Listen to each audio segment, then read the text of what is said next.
இந்திய பசுமை புரட்சியின் தந்தை என்று அழைக்கப்படுபவர் வேளாண் விஞ்ஞானி MS சுவாமிநாதன். கோடிக்கணக்கான இந்தியர்களை பட்டினி கொடுமையிலிருந்து மீட்டவர். இந்த ஆண்டு அவருடைய நூற்றாண்டாக கொண்டாடப்படுகிறது. MS சுவாமிநாதன் குறித்த ஒரு தொகுப்பை பார்க்கலாம். மான்கொம்பு சாம்பசிவன் சுவாமிநாதன் என்ற MS சுவாமிநாதன் ஆகஸ்ட் 7, 1925 கும்பகோணத்தில் பிறந்தார். சிறுவயது முதலே மருத்துவர் கனவில் இருந்தார் MS சுவாமிநாதன். 1943 வங்கத்தில் ஏற்பட்ட பஞ்சத்தில் லட்சக்கணக்கானோர் உயிரிழந்தது MS சுவாமிநாதன் வாழ்வில் திருப்பு முனையை ஏற்படுத்தியது. வேளாண் துறையில் ஈடுபட்டு மக்களுக்கு சேவை செய்ய வேண்டும் என்று விரும்பினார்.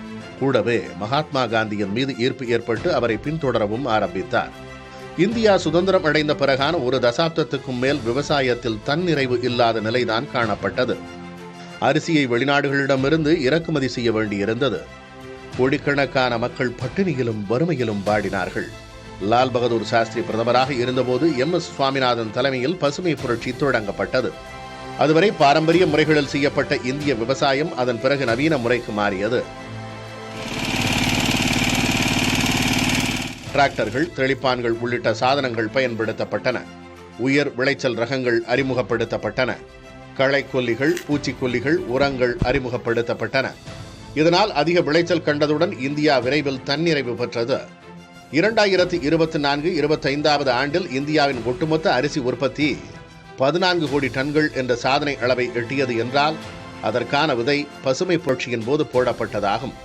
இதற்கான பெருமை MS சுவாமிநாதனையும் சாரும்.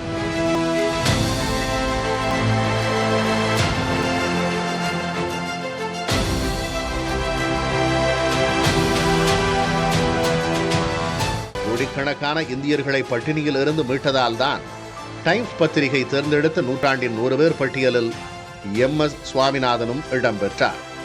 இந்த பட்டியலில் இடம்பெற்றிருந்த மற்ற 2 இந்தியர்கள் மகாத்மா காந்தியும் ரவீந்திரநாத் தாகூரும் ஆவார்கள்.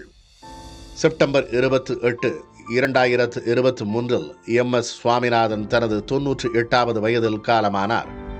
डॉक्टर मानकोम्बु सांबशिवन स्वामीनाथन मरणोपरांत उनकी पुत्री डॉक्टर नित्या राव. அவரது மரணத்துக்கு பின் கடந்த ஆண்டு அவருக்கு இந்திய அரசு பாரத ரத்னா விருது வழங்கியது.